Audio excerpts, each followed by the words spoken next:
কোনো রকম বাটাবাটির ঝামেলা ছাড়া অত্যন্ত সহজ পদ্ধতিতে এঁচোড়ের দুটো রেসিপি আপনাদের জন্য এনেছি। কোনো রকম স্কিপ না করে পুরো রেসিপিটি ঠিক করে দেখলে বুঝতে পারবেন এতটা সহজ উপায়ে একটা কাটলেট হতে পারে আর টিক্কা হতে পারে, এটা আপনারা না দেখলে বুঝতে পারবেন না। নমস্কার, আমি শ্রীপর্ণা, অমৃতকুম্ভ চ্যানেলে আপনাদের সবাইকে স্বাগত জানিয়ে আজকের রেসিপি শুরু করছি। রেসিপির জন্য নিয়ে নিয়েছি এঁচোড়। এঁচোড়গুলোকে প্রথমে সেদ্ধ করে নেব, সেজন্য একটা পাত্রে নিয়েছি। দিয়ে দিচ্ছি এর মধ্যে পরিমাণ মতো নুন, দিয়ে দিচ্ছি পরিমাণ মতো হলুদ। এঁচোড় সেদ্ধ করার জন্য প্রয়োজন মতো জল দিয়ে দিচ্ছি। এঁচোড় সেদ্ধটা প্রেসার কুকারেও করতে পারেন, কিন্তু খেয়াল রাখতে হবে এঁচোড় যাতে গলে না যায়। গ্যাসে মিডিয়াম ফ্লেমে এঁচোড় সেদ্ধটা আমি বসিয়ে দিয়েছি। যখন 80%-এর কাছাকাছি সেদ্ধ হয়ে যাবে, দিয়ে দিচ্ছি এর মধ্যে দুটো আলু দুটো ছাল ছাড়িয়ে ধুয়ে 4 ফালি করে কেটে দিয়ে দিচ্ছি। বড় বড় পিস করেছি কারণ এঁচোড়টাও পুরোপুরি সেদ্ধ হয়ে যাবে আর আলুটাও সেই সময় সেদ্ধ হয়ে যাবে। আলুর তুলনায় এঁচোড় সেদ্ধ হতে একটু বেশি সময় লাগে, সেই জন্যই এঁচোড় 80% সেদ্ধ হওয়ার পরে আলুগুলো অ্যাড করেছি। আলু আর এঁচোড় পুরোপুরি সেদ্ধ হওয়া পর্যন্ত রান্না করে নেব।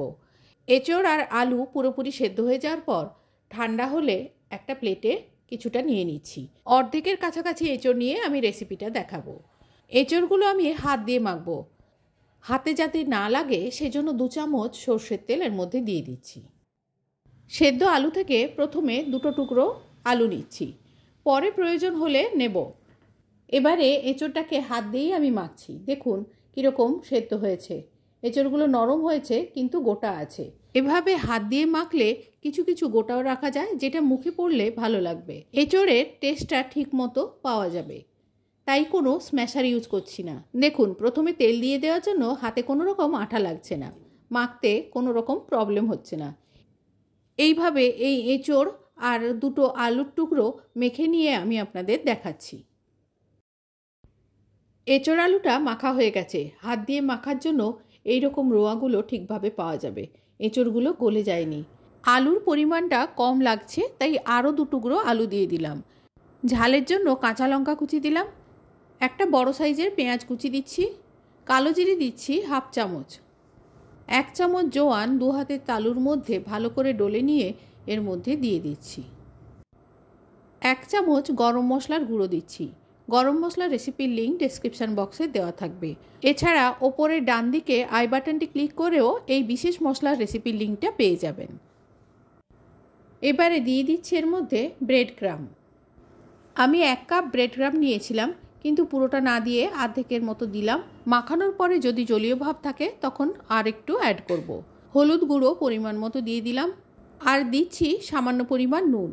এঁচোড় আলু নুন দিয়ে সেদ্ধ করা আছে, সেই জন্য নুন অল্প পরিমাণ দিলাম। এবারে সব কিছু একসাথে হাত দিয়ে মেখে নিচ্ছি। ঝালের জন্য আমি শুধু কাঁচা লঙ্কা কুচি দিয়েছি, আপনারা চাইলে লঙ্কা গুঁড়ো ব্যবহার করতে পারেন। আর এটা নিশ্চয়ই খেয়াল করে দেখেছেন আমি ওই বিশেষ গুঁড়ো মশলা ছাড়া আর কোনো রকম গুঁড়ো মশলা ব্যবহার করিনি। এবারে এর সঙ্গে দিয়ে দিচ্ছি ভাজা চিনেবাদাম 1 মুঠো আর অল্প পরিমাণ ব্রেড ক্রাম্ব দিয়ে দিলাম। এরপর সব কিছু হাত দিয়ে আবার মিশিয়ে নেব। মিক্সচারে একটু জলীয় ভাব ছিল তাই অল্প পরিমাণ ব্রেড ক্রাম্ব দিলাম। আর বাদামটা প্রথমে দিইনি, কেননা বাদাম দিয়ে প্রথমে মাখতে অসুবিধে হতো, তাই পুরোপুরি মেখে নেওয়ার পর বাদামটা দিয়ে আবারও ভালো করে মেখে নিলাম। এই মণ্ডটা তৈরি হয়ে যাওয়ার পর এবারে হাতে একটু সর্ষের তেল মেখে নিচ্ছি। এঁচোড়ের এই মিশ্রণ থেকে খানিকটা মিশ্রণ আমি হাতে মুঠোয় নিয়ে এরকম মণ্ড পাকিয়ে নিচ্ছি। তারপর গোল পাকিয়ে 2 হাতের তালুর মধ্যে নিয়ে চ্যাপটা করে নিচ্ছি, আর প্রয়োজন হলে ধারগুলো প্লেন করার জন্য এভাবে ঘুরিয়ে নিচ্ছি।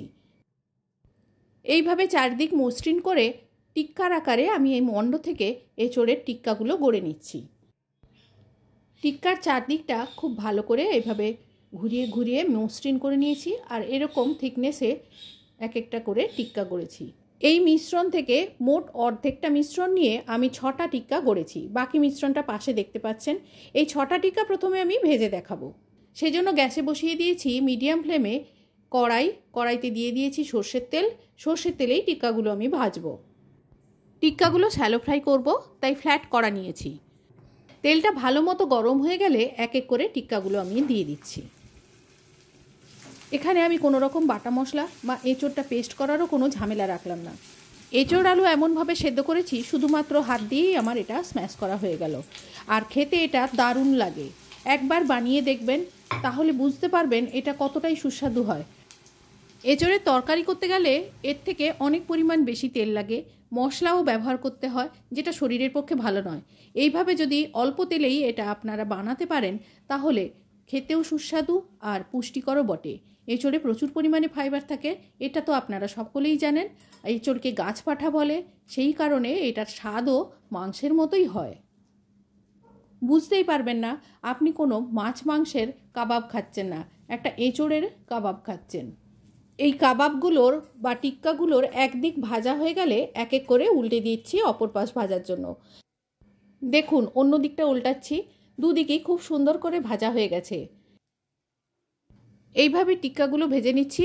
উল্টে পাল্টে ভেজে নেওয়ার পর যখন এরকম বাদামি রং ধরবে, তেল থেকে টিক্কাগুলো তুলে পরিবেশন করে দেখাচ্ছি। এই টিক্কা আপনারা সন্ধ্যাবেলা স্ন্যাক্সে খেতে পারেন বা গরম ভাতের সাথে একখানা পদ হিসেবেও খেতে পারেন। ভাতে ডাল আর এই একটা ভাজা থাকলে এক থালা ভাত নিমেষেই উঠে যাবে। এতটাই সুস্বাদু হয় এই টিক্কাগুলো। একবার নিজেরা বানিয়ে দেখুন আর পরিবারের সবার জন্য বানিয়ে খান, দেখবেন কতটা সুন্দর হয়। এখান থেকে একটা টিক্কা আমি আপনাদের ভেঙে দেখাচ্ছি। এটা কতটা নরম হয়েছে আমার পক্ষে বলা সম্ভব নয়, আর এটা খেতে যে কতটাই সুস্বাদু হয়েছে সেটাও বোঝানো সম্ভব নয়। কাজেই নিজেরা এটা বানিয়ে খাবেন। আর এটা দেখার পর ঝটপট কমেন্টে লিখে ফেলুন কেমন লাগলো আপনাদের এই এঁচোড়ের টিক্কা। এঁচোড় আলু মাখা থেকে অর্ধেকটা নিয়ে আমি 6টা টিক্কা বানিয়েছি।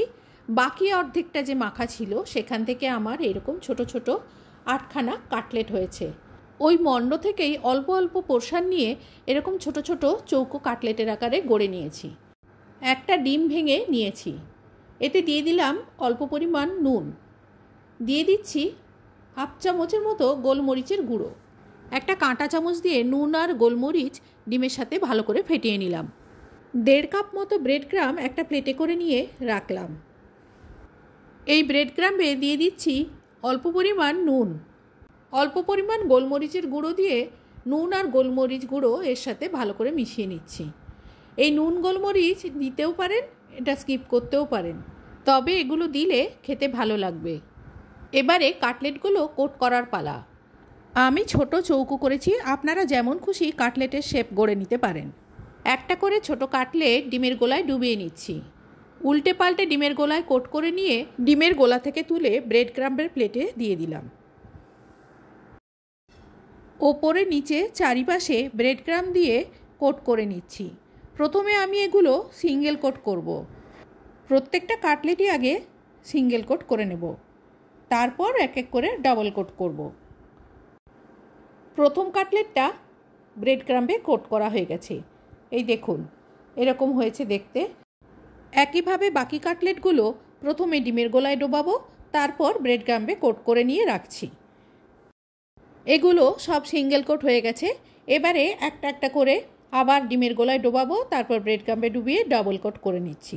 আমি একটা ডিম ফেটিয়েছিলাম, যদি প্রয়োজন হয় আবার একটা ফেটাবো বলে রেখেছিলাম। সিঙ্গেল কোট করার পরে এগুলো প্রত্যেকটা ডবল কোট করার পরেও দেখেছি ডিমের গোলা আমার একেবারে মাপে মাপে হয়ে গেছে, তাই আর ডিম ফেটানোর প্রয়োজন হয়নি। দেখুন কাটলেটগুলো প্রত্যেকটা ডবল কোট হয়ে গেছে, আর এদিকে ডিমটাও একেবারে মাপে মাপে কুলিয়ে গেছে। এবারে সব ভেজে নেওয়ার পালা। মিডিয়াম ফ্লেমে একটা কড়াই বসিয়ে তাতে সাদা তেল গরম করতে দিয়েছি, আর এই কাটলেটগুলো তেলটা গরম হলে এক এক করে ভেজে নিচ্ছি। তেলটা গরম হয়ে গেছে, একটা একটা করে কাটলেট এর মধ্যে ছেড়ে দিচ্ছি। প্রথম ব্যাচে আমি 3টে কাটলেট দিয়েছি, উল্টে পাল্টে সোনালি করে ভেজে নিচ্ছি। কাটলেট হোক বা টিক্কা, দুটোই স্ন্যাক্স হিসেবে দারুণ।